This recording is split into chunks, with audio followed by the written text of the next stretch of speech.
I'll be looking at the story of Samson. And my subject is choosing the right path in life. Samson chose a different route from the Lord's way. And as a direct result of his actions, he ends up having lots of trouble. Now, the story of Samson is recorded in the book of Judges. And the book of Judges is about a series of deliverers of Israel. When the Israelites sinned against the Lord, he would let their enemies defeat them. But when they would cry out to the Lord for help, he would send them a deliverer. These deliverers were sent by God to free Israel from the oppressive rule of their oppressors. Now at birth, Samson was called by God to be a deliverer of Israel. But as he grew up, he started to rebel against his calling, and he rejected the God-ordained path that he was supposed to follow. Samson at birth was dedicated to God as a Nazarite. And as a Nazarite, he had certain sacred Nazarite vows that he had to keep. For example, Samson couldn't drink strong drink. He wasn't allowed to have any contact with dead bodies.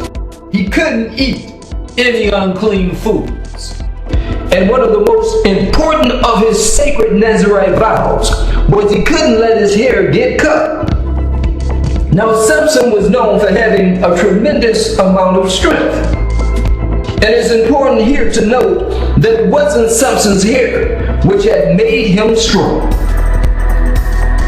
So Samson didn't have any superhuman strength due to his long hair, due to his muscles, nor due to his natural strength. But his strength came from the anointing given to him by the Spirit of the Lord.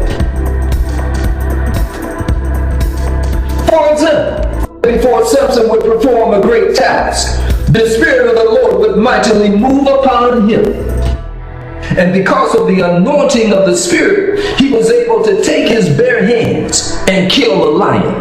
And by himself, he took a jawbone of an ass and defeated 1,000-man Philistine army. Now, it is noteworthy to mention here, when Samson's hair was cut, he had broken his Nazarite vow. So, because of his disobedience, which led to his broken Nazarite vow, the Spirit of God departed from him. And when the Spirit of God left him, he had lost all of his strength. And as a result of Samson losing the anointing of the Spirit, he became just as an ordinary person. And when the Spirit departed from his life, he suffered defeat.